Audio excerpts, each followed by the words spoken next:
Hey, Dog Nation, I'm Brandon Adams, and this is DawgNation Daily, the daily podcast for Georgia Bulldogs fans, presented today by Meriwether and Tharp. There is no Georgia game on Saturday, but there are still plenty of UGA football conversations to be had. We will have them coming up next.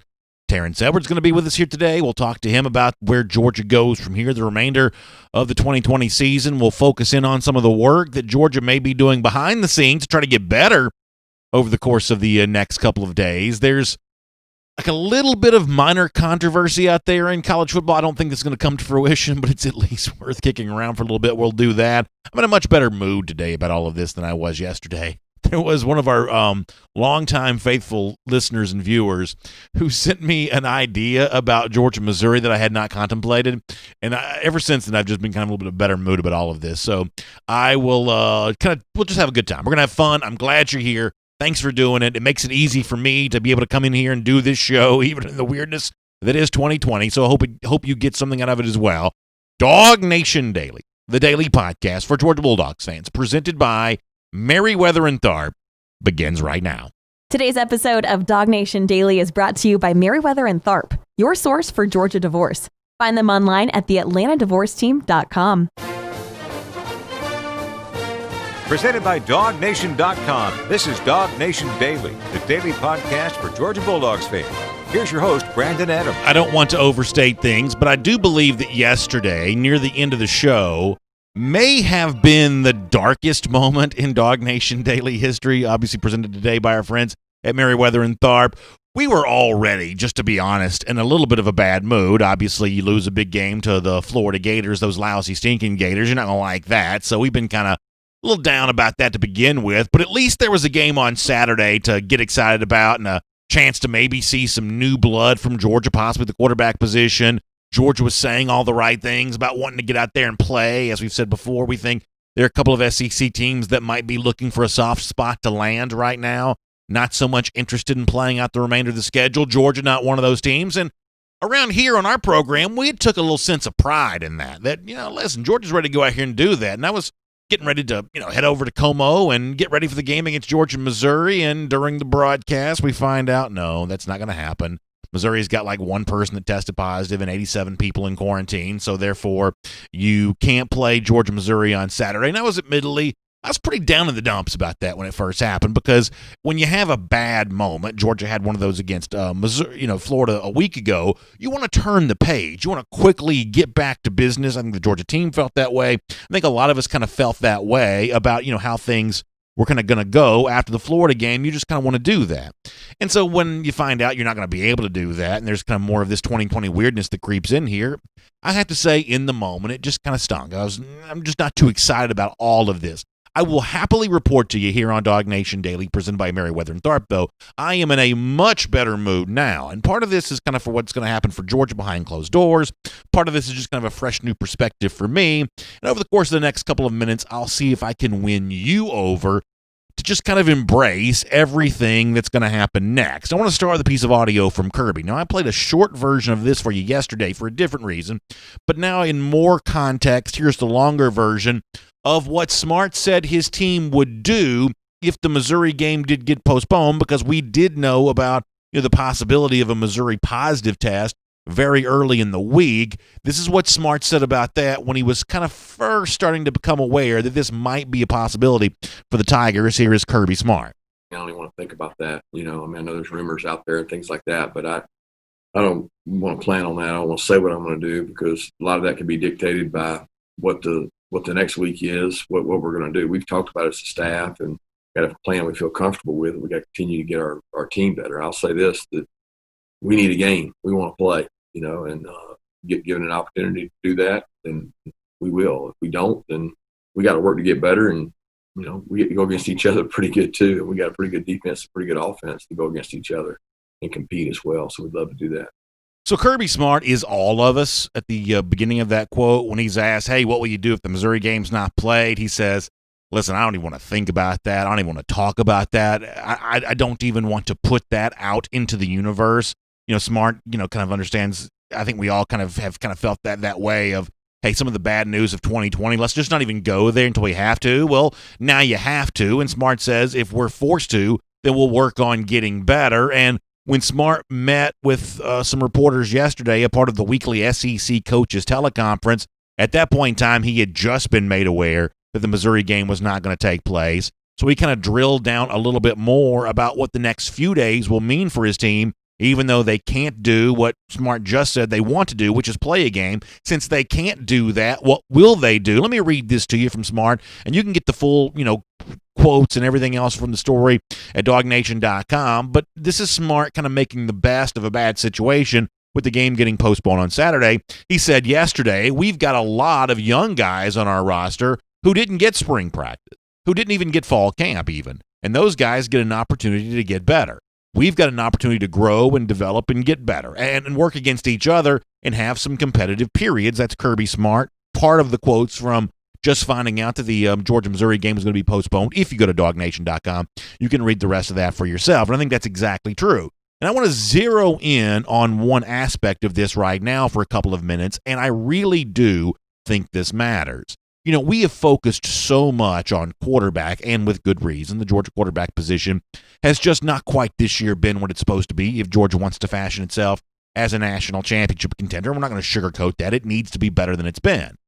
However, the game against Missouri had been played on Saturday, and the games that will be played the rest of the season for Georgia are about more than just finding out about your quarterback. I actually believe that the continued development of the Georgia wide receivers is just as important as what's going to happen with quarterback. And by the way, with this in mind, I'll invite you to check out a story that Connor Riley wrote this morning at DawgNation.com about the development of some of those young receivers in the absence now of Marcus Rosemy-Jacksaint and some of the other things that Georgia's dealt with there. You can get more on this at DawgNation.com from Connor. But specifically, my feeling on this is that when you want to look ahead to a 2021 that has the potential of being better than the situation here in 2020, I do truly believe that the continued development of those wide receivers is really, in many ways, just as important as the continued search for the kind of, air quotes here, franchise quarterback that can help get Georgia over the hump. And to kind of sort of further prove this point,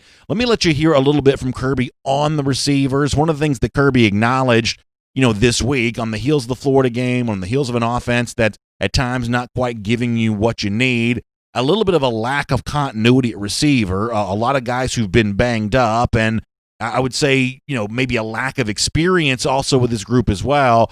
That's something that's kind of plagued Georgia all year long. Kirby acknowledged that a little earlier this week. Take a listen to this. The toughest thing for me is the swinging gate of injuries. This guy's in, this guy's out. I mean, Kieris has been a warrior because he's been banged up. Kieris took a hip pointer in one of the games early in the year, and he's been able to consistently go out there and really give us good effort. George has been out some. Now Marcus is out. Matt's been out. I mean, there's been a lot of different things there in terms of those guys being able to have the continuity that you'd like to have, especially in a new offense.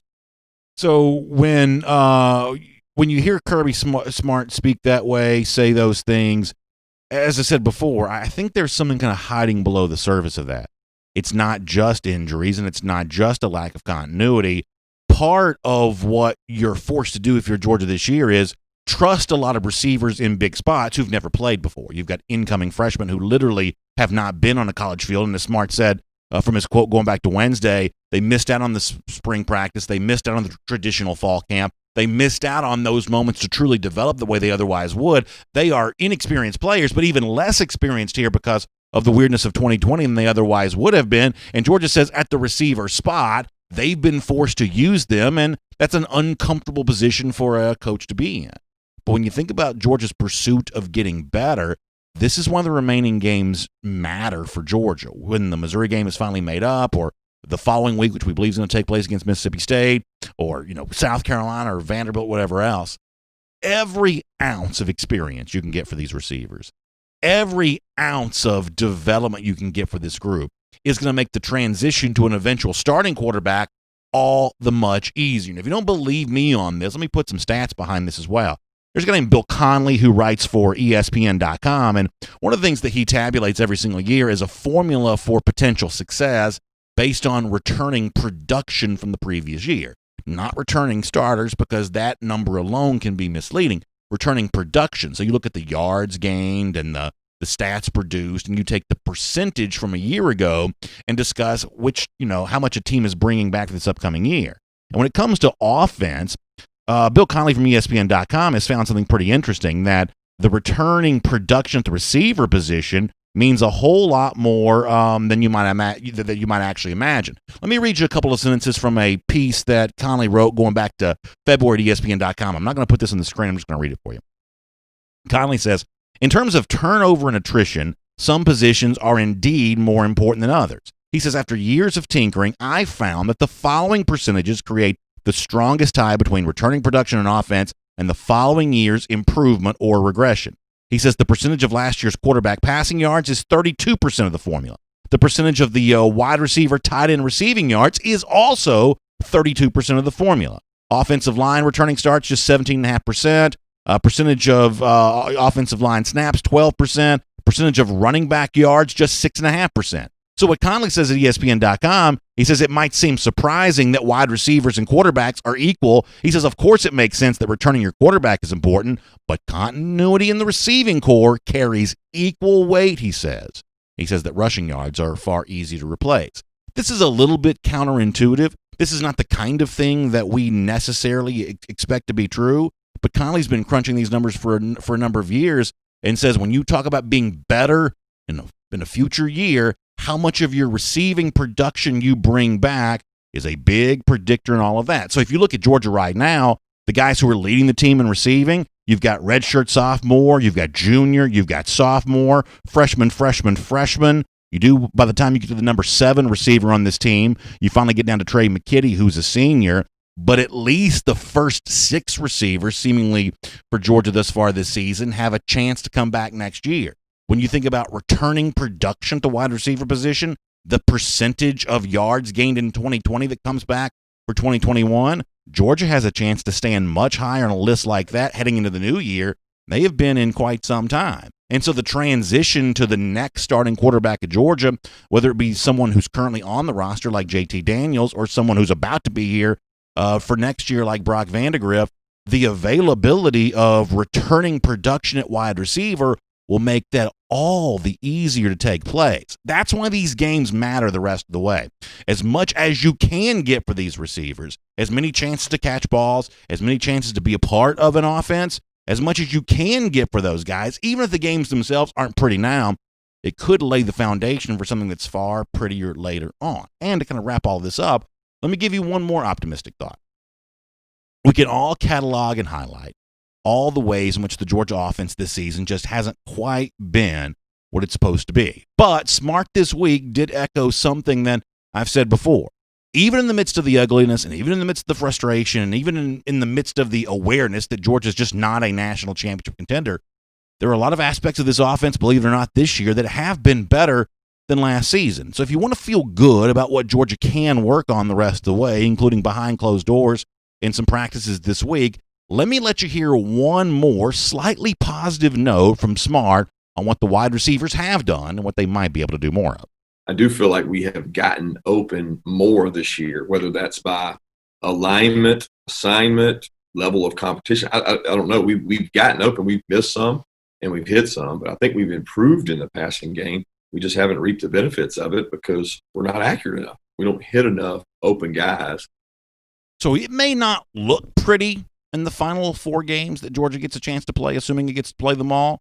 But what Georgia does do, the experience it can get during practice and games for the receivers who are young now but will be a little bit more of a veteran presence next season, I think it opens up the possibility that the Georgia offense could be far better in 2021. As smart stat guys like Bill Connelly have said, returning production at receiver matters. And for the remaining games of this season, Georgia gets a chance to build on some production, to add up some stats, and gain some experience that could be put to good use next season. My name's Brandon Adams, and this is DawgNation Daily, the daily podcast for Georgia Bulldogs fans, presented today by Meriwether and Tharp. Good to have you with us, no matter how.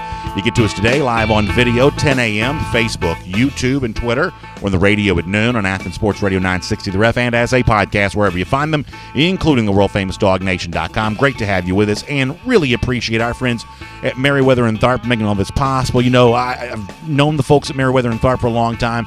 These are good Georgia fans. These are good folks, and they are great at taking care of people who find themselves in a tough spot because, let's face it, when you're going through a divorce process, and for many of you, you may find yourself doing that at some point in time. You may be going through it now. There's really nothing that would make it worse than to also have that feeling of loneliness or helplessness or fear and anxiety that creeps in because you don't think you have someone on your side.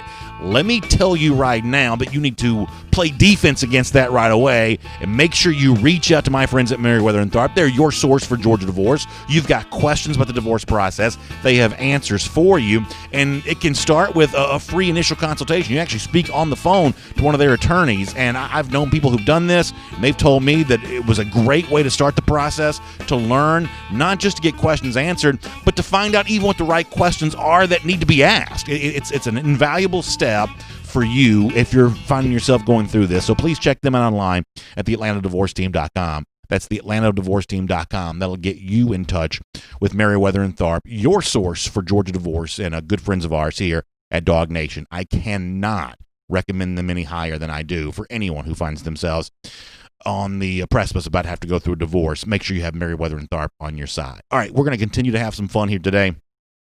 Speaking of wide receivers, which we just did for a few minutes there, we will bring in the former Georgia wide receiver, Terence Edwards, in a moment here on DawgNation Daily, presented by Merriweather & Tharp. But before we do that, let me go around the doghouse here today. It's delivered by our friends at Marco's Pizza. And I just said a moment ago that I'm in a little bit better mood about Georgia when it finally does get a chance to play again, a chance to get better, a chance to build up some continuity at the receiver position, a chance to gain some experience in practicing in games for those guys that really, even if it doesn't look pretty here in 2020, might lay an important foundation for Georgia in 2021, and I do truly believe that to be true.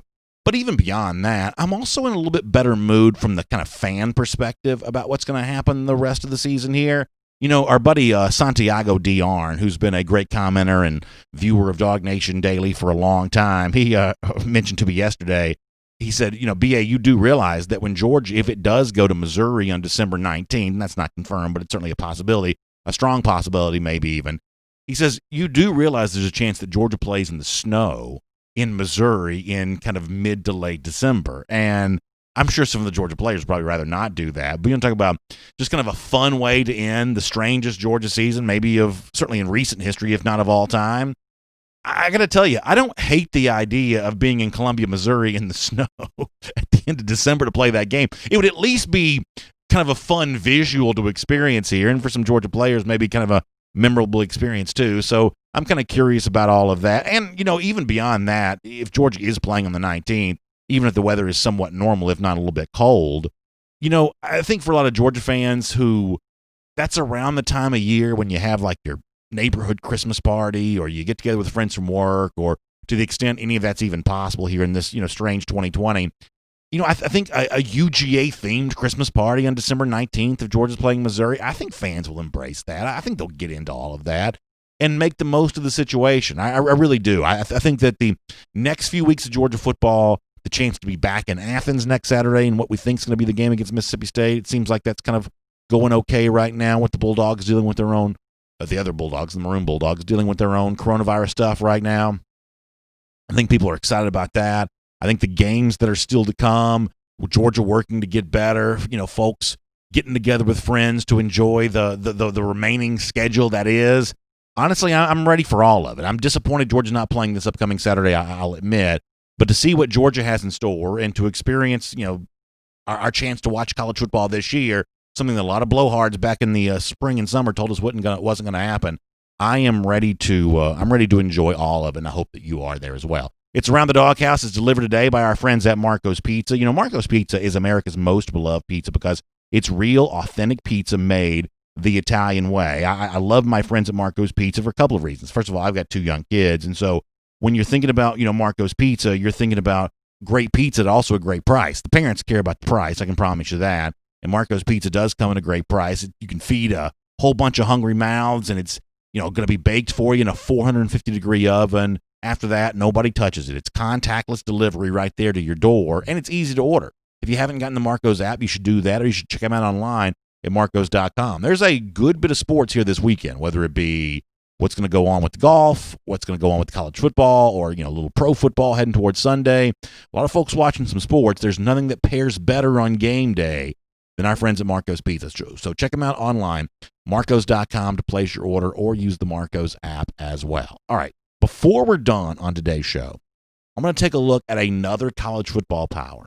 We're going to go back through their recent history to demonstrate that the notion that Georgia, taking a step back, a little bit of a regression for the program here in 2020, does not have to mean that's the now static state of the program and it's never going to get better from here. There is a big-time contender who may have charted a path for Georgia to also get back to championship success. We'll talk about that before we're done on the show today. It's DawgNation Daily, presented by Merriweather and Tharp, and I hope you enjoy our buddy, the former Georgia wide receiver, Terence Edwards, right now. And we'll get Terence here coming up in just a moment. Before that, let us get ready to take some of your comments on both Facebook and YouTube. We'll kind of roll through some of these. It's good to do a few of these right now because we won't be able to do as many of these later on. We got a busy day in our DawgNation World Headquarters studio, so I'm going to have to hop off the air here pretty quick. We took a bunch of comments yesterday, so we'll do some of that now and save ourselves some time a little bit later on. All right, let's get a few Facebook comments here. Pete Williams on the subject of JT Daniels' mobility. That was the one thing that Todd Monken did say to us when he was first kind of describing his evaluation of Daniels, is that he might be a little more athletic than some people give him credit for. William and Elaine Morgan says, a little step of regression, BA? Well, I guess we're trying to keep it positive. Let me get a couple more. Gary McConnell pointing out something good, that for Georgia fans who want 2021 to be different, that they'll get a chance to burst back into the conversation in a big way the very first game next year, and that's certainly true. Santiago Diarn checking in. Yeah, Santiago was I enjoyed his tweet to me the other day. Hugh Nash says he wishes I would quote him more often. I feel like I've quoted Hugh before. Hugh's one of our great commenters. Lynn Johnson shipment on the SEC championship game now being 8 p.m. on December the 19th. I'll get into this more in the regular broadcast. I don't think Florida will lose on Saturday, but if it does, the SEC's plans to have kind of a smooth ride towards the conference championship game probably gets upended at that point in time because, right now you can look at it and say, well, Alabama clearly the best in the West. They beat Texas A&M head-to-head. Unfortunately, Florida, the best in the East. They beat Georgia head-to-head, and that's kind of true as long as no one gets tripped up and has an upset.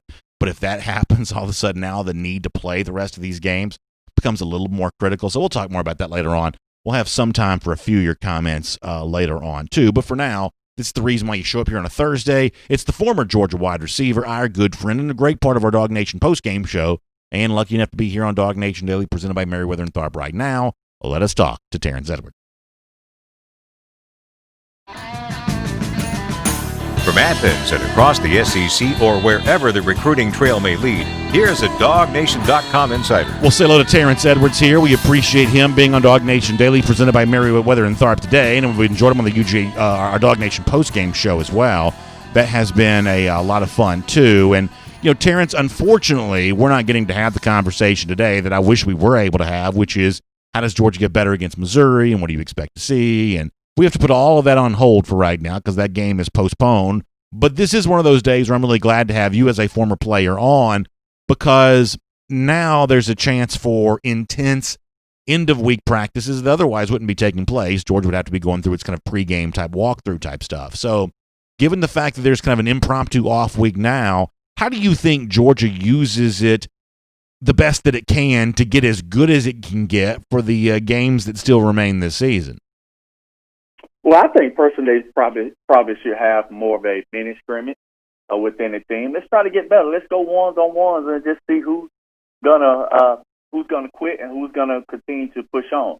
So I think they should have some little small 8 to 10 plays mini scrimmage, ones versus ones, and let's just get out there and just see who's gonna be there at the end for us. Do you think that, kind of much the same way quarterback has been kind of opened up, and it sounds like Georgia's going to give some more reps to some guys who've been a little lower on the depth chart? Do you think an opportunity like this also provides a spot for other positions to maybe see a little bit of a leapfrog for playing time, and whether it be a freshman or someone else who's maybe been trying to fight for his shot, does the extra practices right now and the absence of the game on Saturday give a chance for more upheaval at positions other than just quarterback, you think? I think so. I think all the positions now should be open for competition.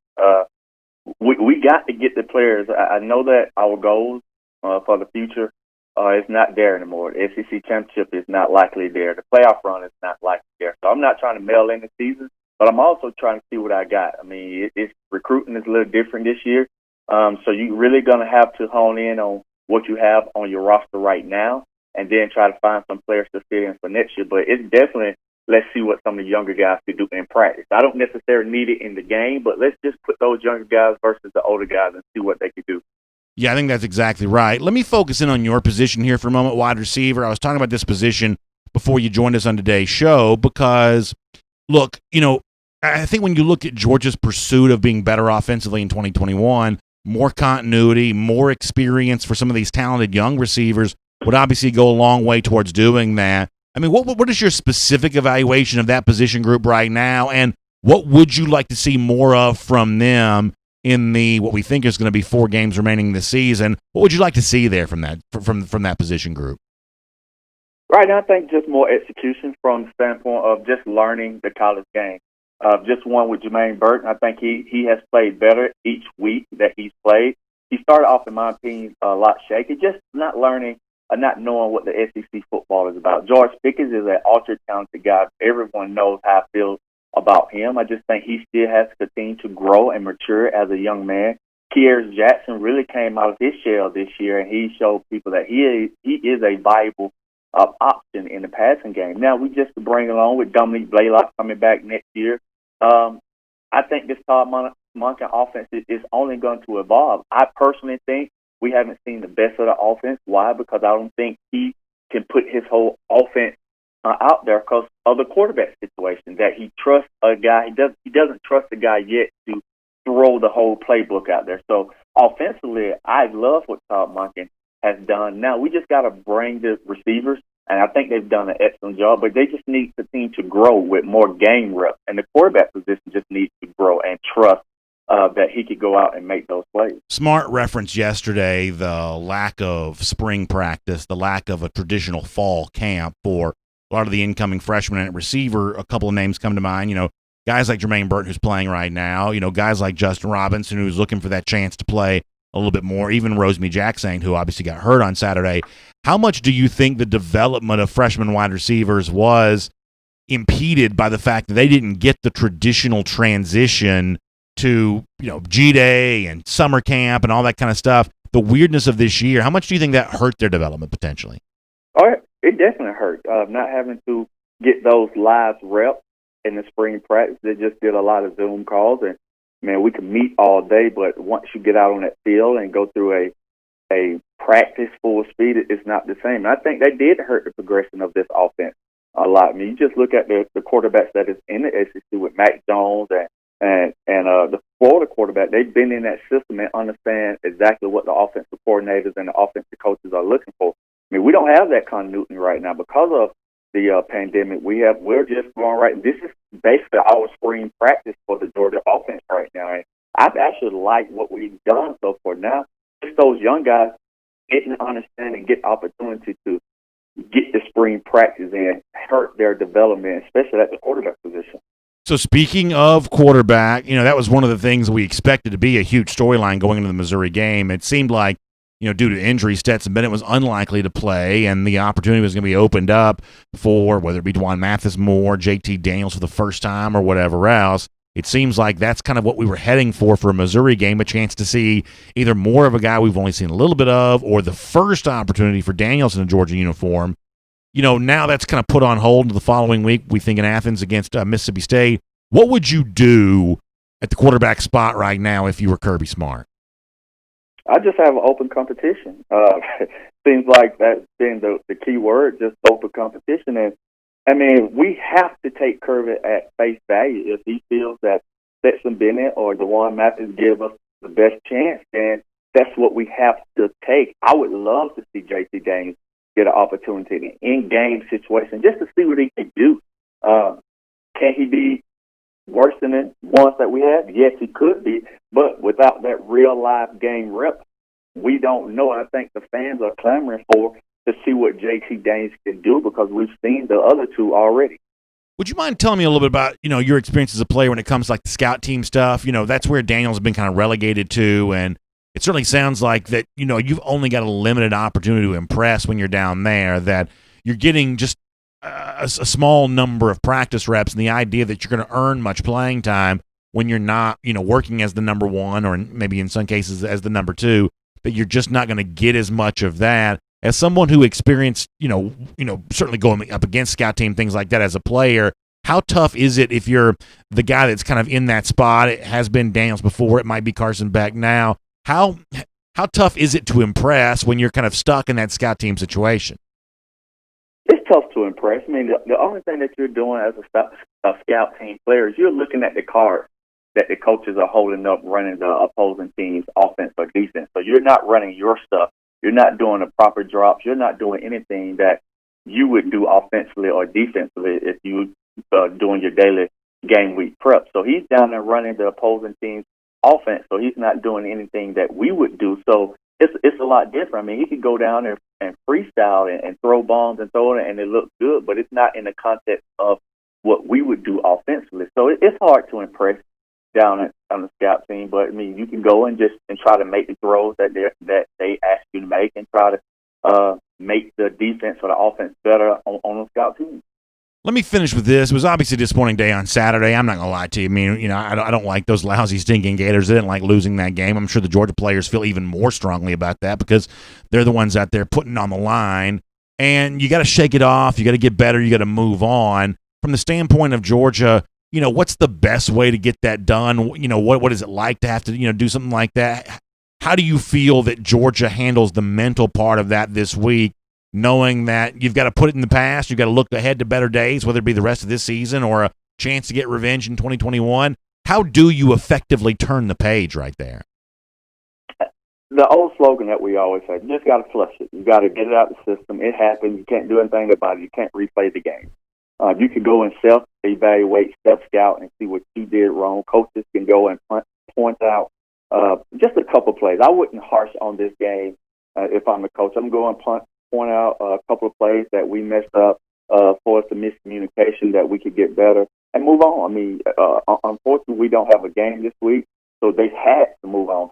But now it's self-evaluate. It's going back and trying to be a better player. As far as the defensive standpoint, the communication in the back end, just from the TV, looks bad. So they got to go back and, as a whole defense, get their communication better. Offensively, we got to be able to hit some of those explosive plays.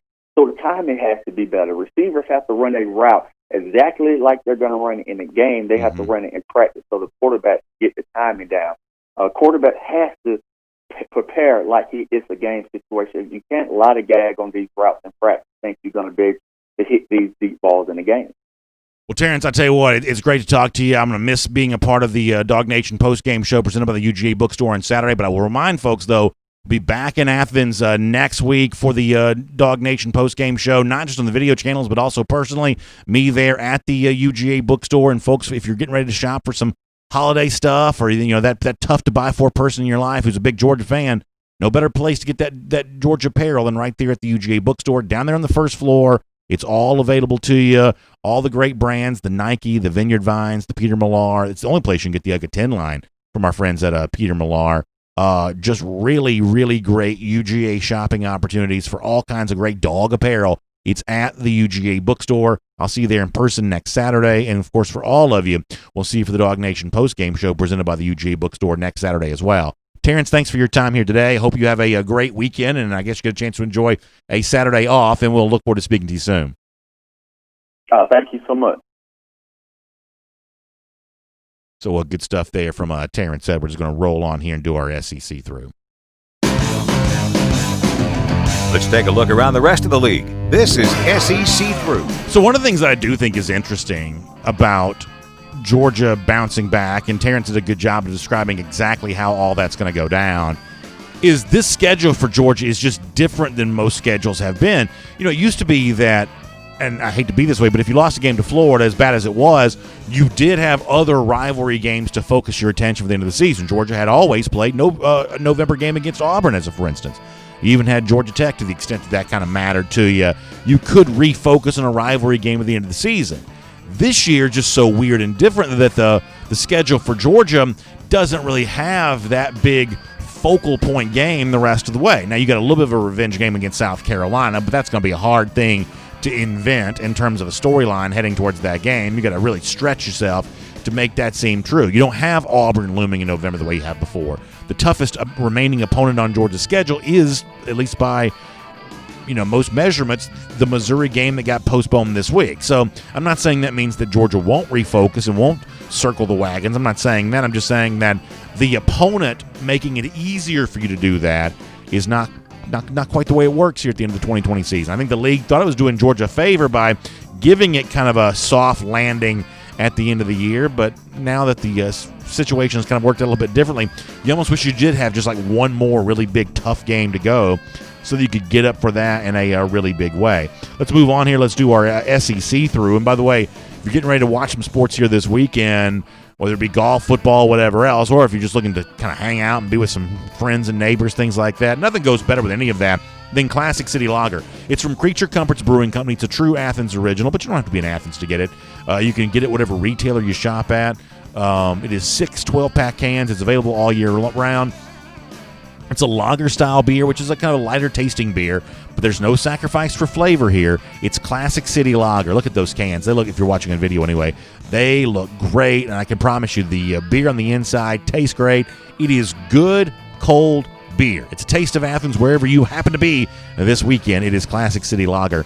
Make sure you check out some of that. All right, around the SEC here with our SEC through, Commissioner Greg Sankey did speak yesterday after the kind of the mounting postponements. He said that he was a little bit shaken by what's gone on, but not deterred. And I think that he has every right to feel that way. We were saying this yesterday, right before we found out that the Georgia-Missouri game would join the list of postponements, that the SEC is in the midst of a successful season. That the SEC does not have to play all 10 of these games for the league year to be viewed as a success because it's never played 10 anyway. It's already got an advantage over the Big Ten, which was only trying to play 8 to begin with, and now we have examples of teams who won't even be able to play that. That if the SEC does get December 19th and has an SEC championship game in some form or fashion, the league has every right to spike the football and call this a successful year. I do truly think that's the case. However, though, with some of the stuff that's going on right now, there's the thought of what happens if there's more of this kind of stuff and all of a sudden the SEC championship game on December the 19th is threatened. What do you do then? Can you move the playoff back? As a lot of folks have pointed out, and I think I've said this now going back for a while, that moving back conference championship games and then moving back the playoff at a certain point in time becomes a very difficult thing to do because the NFL owns those weekends. All of this is done for the benefit of television. That's the main reason why you do what you do.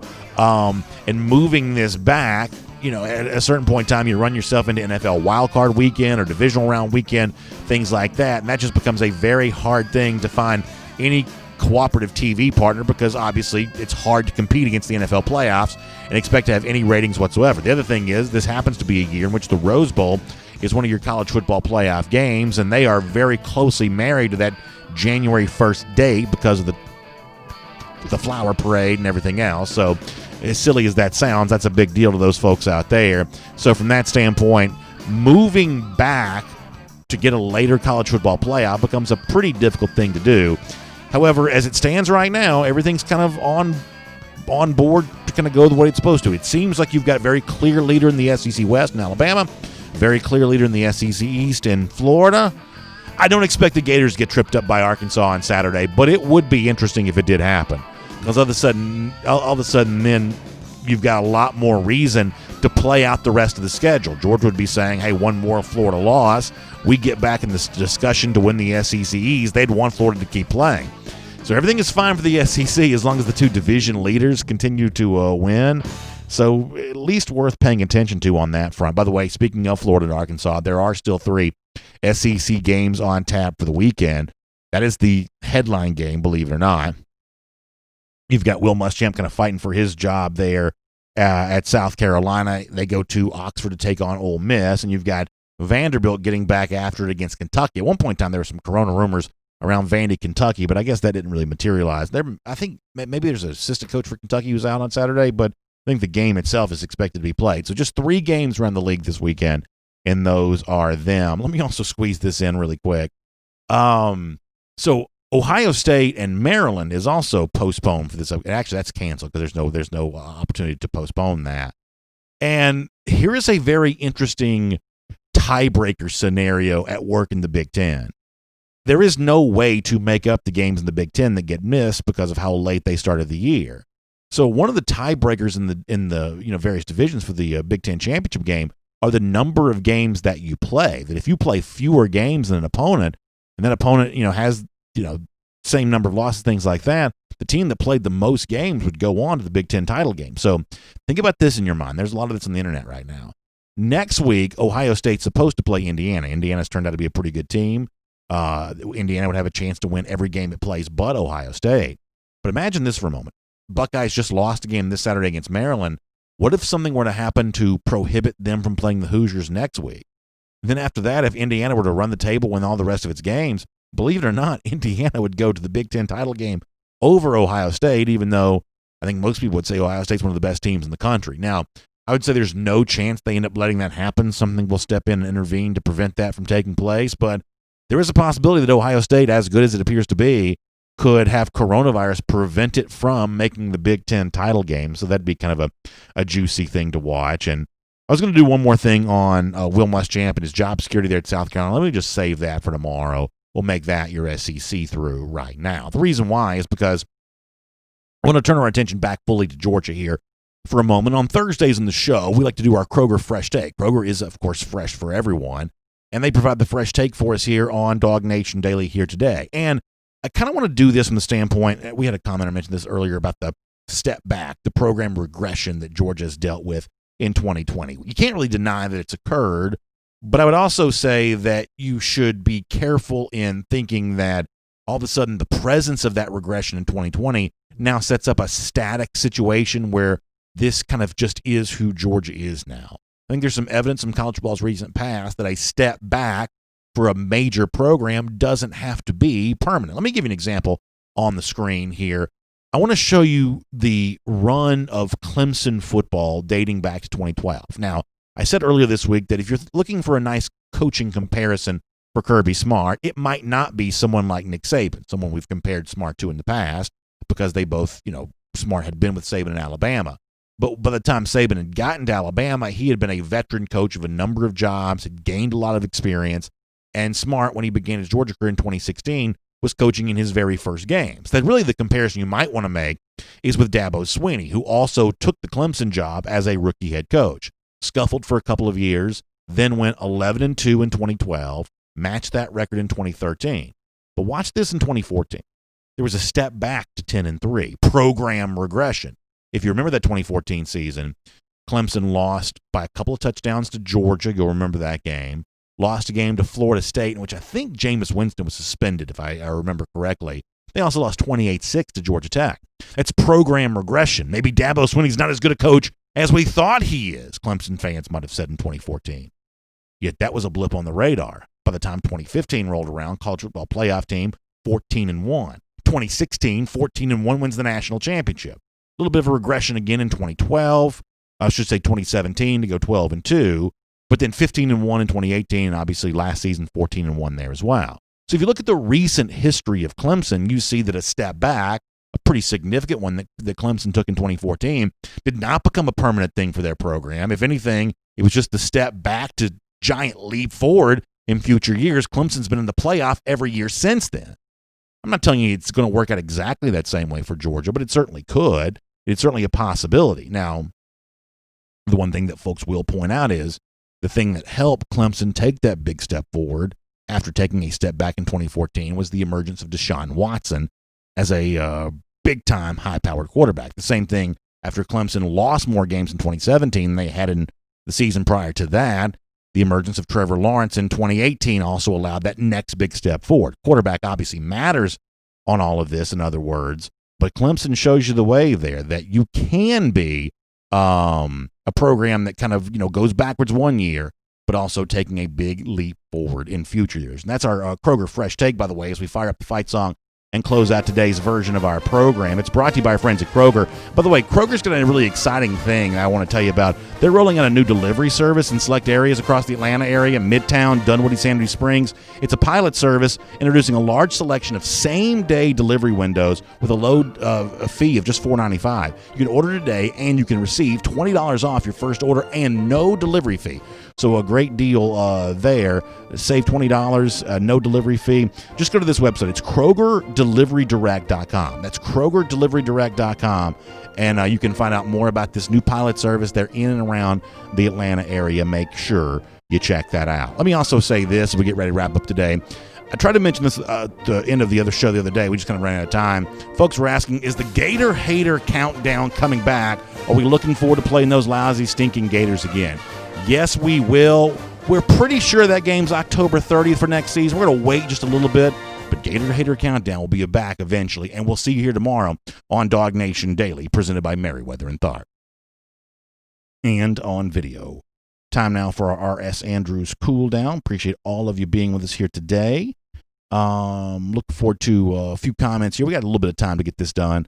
Probably take about 10 minutes worth of your comments, then we'll get rolling out of here today. So as I was saying there, I mean, I do think there's some evidence that you can take a step back as a program and still be fine in future years.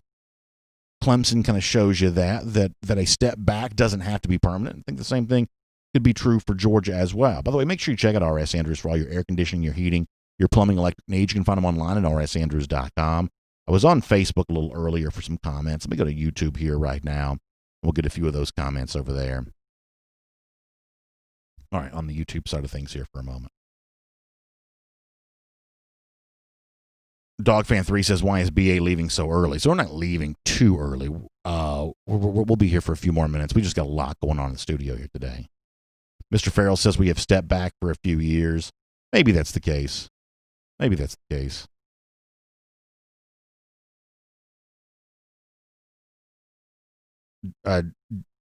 DM Mart 42 says, are we going to see Justin Robinson or any of the other young guys who are getting articles written about them in the offseason finally play? Yeah, I'm hoping to see a lot more from Justin Robinson before the season's done. I'd love to see that.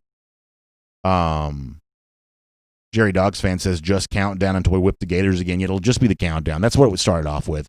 You know, it is a game that we circle. It is a game that matters. It's a measuring stick for the Georgia program. And as I said before, we're pretty sure Georgia-Florida is October 30th next season. That's kind of the date that's kind of held aside for that. The rest of the SEC schedule hasn't quite been finalized yet. So we're just going to kind of wait on, especially just given the weirdness of 2020. There's a lot of upheaval with some of the other sports schedules for next season. So we're just going to wait a little bit on the SEC to kind of finalize the schedule. And then after that, plus we need a little bit of a breathing room break anyway. We'll bring Eddie back. We're going to do all of that again. It is all on the way. But we're going to wait until the game is officially announced. Rashad Bourne says, does it bother you that the top dual threat quarterbacks are saying they don't want to go to UGA? I mean, yeah, we've addressed the fact that Georgia has a little bit of a branding issue when it comes to elite offensive skill position players. They've had that at wide receiver. I think they've had that a little bit at quarterback. You particularly single out the dual threat quarterbacks. I don't think it's just dual threat quarterback. But, there's a little bit of a branding issue that has to be overcome there. Georgia needs to win with the guys that it has so that it can continue to recruit those elite skill position players. No doubt about that. Someone like, say, on the transfer market, like Derek King, who was probably the best available prospect of that group. We never really heard a lot of Georgia King rumors. It seemed like he'd kind of locked in on Miami pretty quick. And then, you're left to wonder, well, did then Georgia have to kind of go look to see who else might have been available? So there's a little bit of a branding issue there. I won't deny that. John Adams says the SEC's run out of space to backfill any future game makeups past the December 19th day. Any future missed games will be canceled. Reality expected big trend up with COVID. So it's also important to note, though, that, and I think I said this during the broadcast yesterday, if a cancellation were to happen, and listen, I want Georgia to play as many games as they can, but from a league standpoint, they didn't want to play 10 conference games anyway. This was a concession to TV. They wanted to play 8 conference games, and I think they also wanted a non-conference game there too. So once that schedule was either rejected by television and the non-conference games became somewhat of an untenable option, then the 10-game plan was established. No one would ever admit this, but I think there's a very good chance they scheduled 10 in the hopes they could play. I do. Or maybe even 8. I think that, and even for the TV partners, some football's better than none. So they scheduled they scheduled 10 in the hope they could get them all in. But if they only get 8, this has not been an unsuccessful season. It'll stink for me because I would have gotten to see less Georgia football than I'm used to getting to see. But in comparison to what could have been the case, that will absolutely be a successful season still. So there is a chance. We already know there's probably at least one cancellation in the SEC. It looks right now that Alabama, LSU are not going to play. I don't know if it's been officially canceled or not, but it looks like they will not play this season. And if one game gets canceled from a competitive balance situation, the idea that other games might get canceled is a possibility there as well. But if it does, no matter what people want to do to kind of grandstand and say, shows, it's just a disaster. It's not a disaster. It's a smashing success. The SEC will have every right to spike the football once this year is done. They didn't need 10 games for it to be a success. Dimitri Sullivan says, Trask and Pitt's going pro. Mac Jones stock rising. He's going pro. Bo Nix will be the veteran of the SEC. I like our chances next season. Yeah, I mean, Georgia will begin next season the way it begins almost every year, as a pretty major contender. We'll see if they can back that up, Dimitri. I think you're right. Noah Sheldon says, why can't we get transfers like Florida does? Well, Georgia's gotten a good number of transfers, and for them, I would say that the batting average for Georgia in terms of those guys succeeding is pretty high. I think there's already some chatter of, people have seen a huge number of transfers from, like, say, the Florida State program. Big wide receiver just left Florida State. I think there's already some eyes on, could Georgia be working to get even more transfers for the upcoming year? I definitely think that Georgia's going to be active in the transfer market. Now, one of the reasons why Florida has been more active is because they've had more room on their roster for big-time transfers. And, some of those guys have worked out. Some of them haven't. I guess, maybe you'd say Justin Shorter's had a pretty good year. Van Jefferson, the former transfer receiver, had a very good year a year ago. But some of the transfers they've taken, you haven't really heard much from at all. Noah Sheldon says, do you think Florida will take a step back next season? It's too early for me to say that one way or another. It is too early for me to say that. William Perry says, so you're just going to leave us wallowing in misery without a countdown until the SEC makes a move. William, two things on this. First of all, I think that people are kind of okay, at least I'm assuming, with letting it breathe for a minute. I want it to feel fresh and good when it comes back. I think people are right now still a little bit kind of ornery, and so I'm trying to put some distance between it, to be totally candid here for a moment. Plus, I don't want to do one of these things where we start a countdown and then the SEC decides to change everything by a week and all of a sudden the countdown's not correct anymore. I don't want to do that. When we used to do the countdown, we would be occasionally off by a day, and some people were good enough to sometimes help us with that. I'm sure you're surprised to hear this, but my math skills aren't always splendid. And so counting down correctly, even using Google to help us, we weren't always completely accurate, and so every now and then we have to get kind of cleaned up on that. Jalen Jackson says, should we start Brock in 2021 and live with freshman struggles to eventually create a first-round superstar quarterback for 3 seasons? So I think that you can get you call it first-round superstar. I think you can get that by having him maybe overtake the veteran presence quarterback during the year. I think that if you could have a guy emerge that's currently on the roster as an option to start against Clemson week 1, it only makes things easier for Brock Vandegrift after that. Now, if I'm just going to speculate here for a moment. Let's say that you play JT Daniels the rest of the season. Let's say that Daniels doesn't do much better than the other guys. I mean, there has to be at least some reason why he hasn't been playing. So let's say he doesn't do as well. He might do great. He might be, the future of college football. But let's say he just doesn't.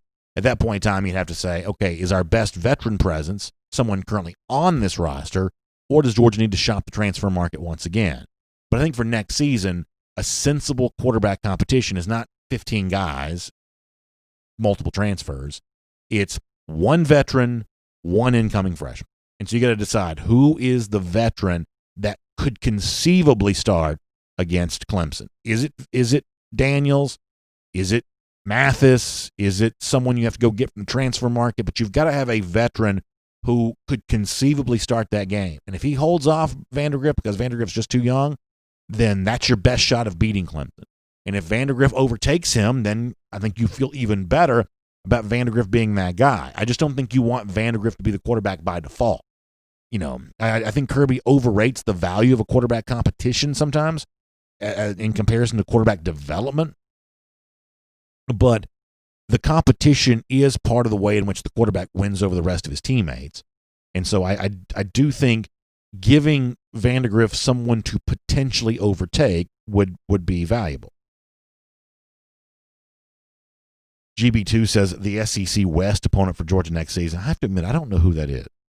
I don't know that.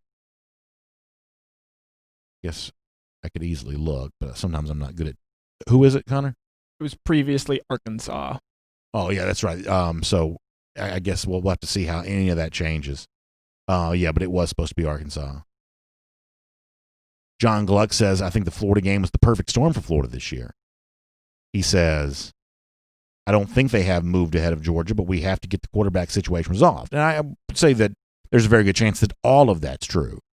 That had Georgia won against Florida, it would have been fatalistic for the Gators. The notion that Dan Mullen could ever coach up a team to beat Georgia would have been really, really debated and kicked around after that game. It would have been just a lot more of a decisive argument that, well, if you couldn't do it this year when Georgia was so injured, when you had the experience at quarterback, when you had everything going for you, then when were you ever going to do it?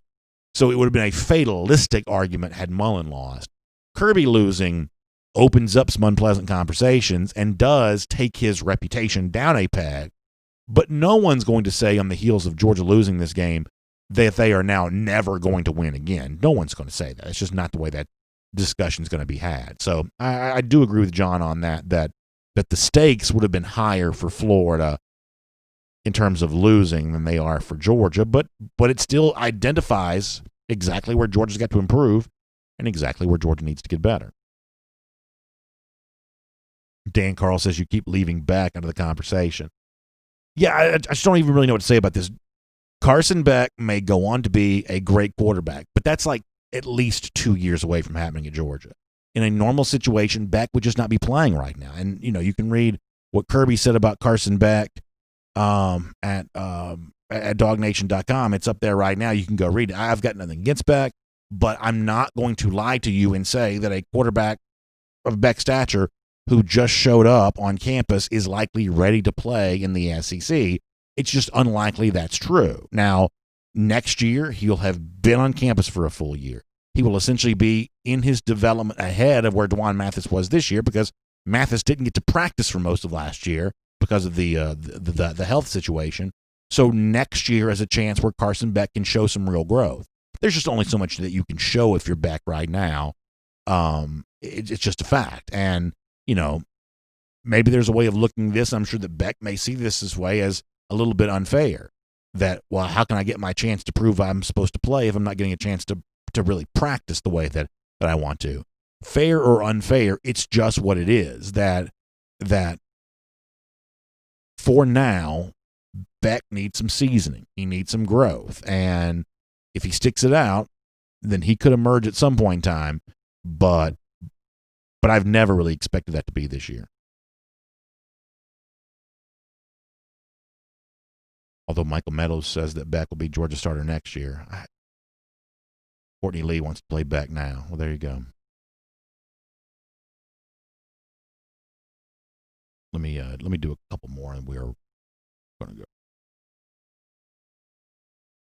Richard Sheffield says we don't really seem to have a leader at quarterback. No one for the team to rally around. Yeah, I think football is different than other sports. I've said this before. In baseball, you can have like the aging catcher who's, playing one day a week, not, very good anymore, but he's a good clubhouse presence. You can have that in baseball. In the NBA, you have the guy that plays like 9 minutes a game, comes off the bench, but he's a good locker room guy. He, kind of helps the young guys, shows them the ropes, teaches them how the NBA works.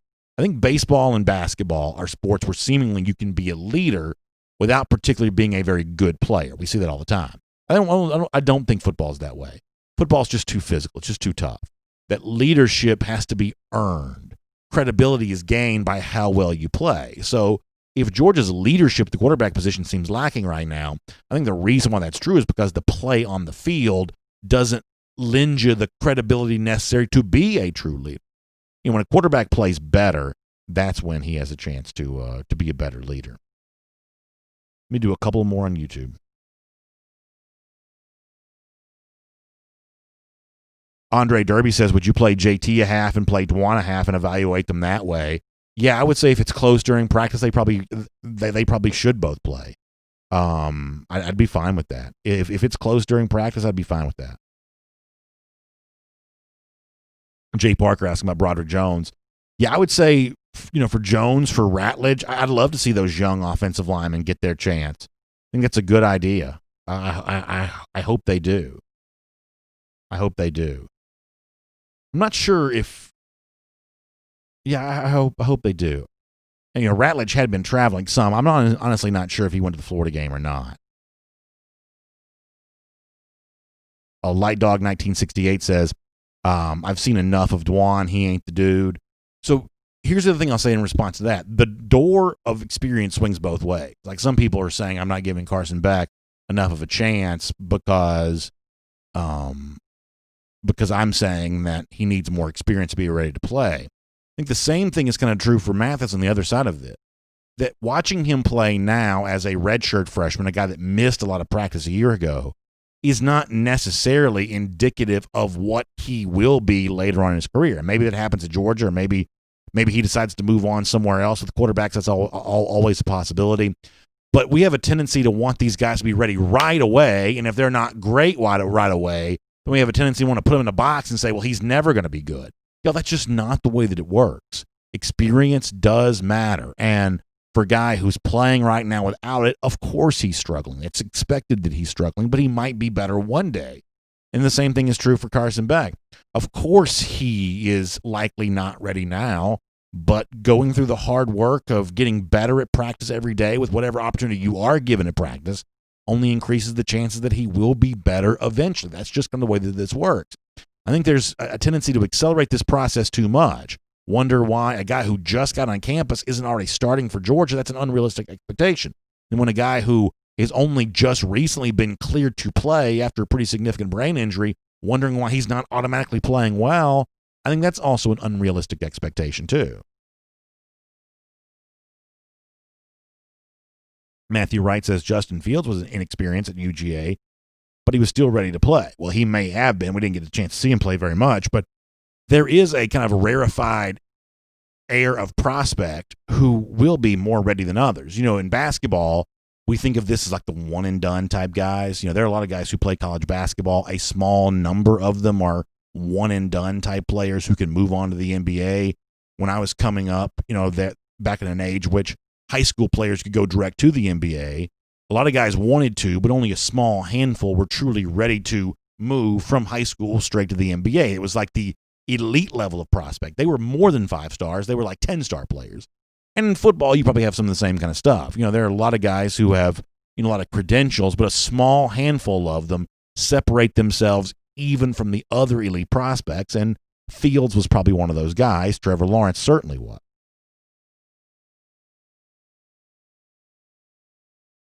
D-Mart mentioning body language from Mathis. That may be true. I've heard other people say that, but I think sometimes body language can be a little misleading.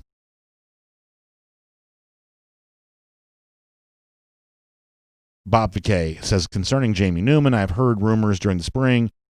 Yeah, I can't do the rumor thing as much out loud, but there'll always be curiosity about how much of that, about what exactly went on there for sure. Randy Hall says Josh Braun did play some for Florida last week. Yeah, I saw that too. In terms of that being a miss for Georgia, that was a very close Sam Pittman relationship.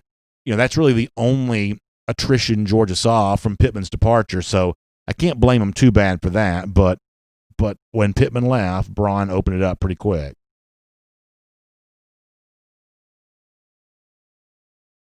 Luke Bird said Fromm was a true freshman in the SEC. Tua was a true freshman in the SEC. Plenty of others also did pretty good. They didn't play Tua until the very end of the game in the national championship, so you can't really use him as an example of this. Fromm played at Georgia because there were no other option. And Georgia greatly limited how they used Jake back in that season. And they had what essentially amounted to 2 first-round pick running backs, even though they weren't both taken in the first round. And, one of the all-time great Georgia players on defense. So you were able to, more easily do that back then. So you can cite examples of true freshmen that have played, but the preponderance of evidence in recent years has been on guys who've just been around a little bit more. If you want to play well as a freshman, you better be Trevor Lawrence, and most people aren't. All right, we're going to go. All right, appreciate you being here today. Make sure you check out the AJC for your Atlanta news now. A lot of fall stuff going on this weekend. A lot of folks getting ready to have some fun, maybe away from football. You can check out all the stuff that's available around the Atlanta area, AJC.com. Also, with the Masters ongoing, good coverage of that as well. No patrons allowed inside the ropes at Augusta National this year, but still plenty of coverage at AJC.com. You can check that out. And there's a hand recount going on of the election in Georgia. So the politics, it never ends. And we're heading straight towards runoff and everything else. So you can find out all about that, AJC.com for your Atlanta news now. Thanks for being here on our R.S. Andrews Cool Down here today. And DawgNation Daily presented by Merriweather and Tharp.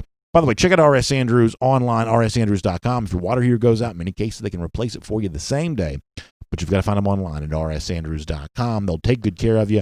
I'll see you back here tomorrow morning, 10 a.m., for a fun edition of DawgNation Daily presented by Merriweather and Tharp. We'll look forward to talking to you then, everybody. For more DawgNation videos, check out youtube.com/DawgNation.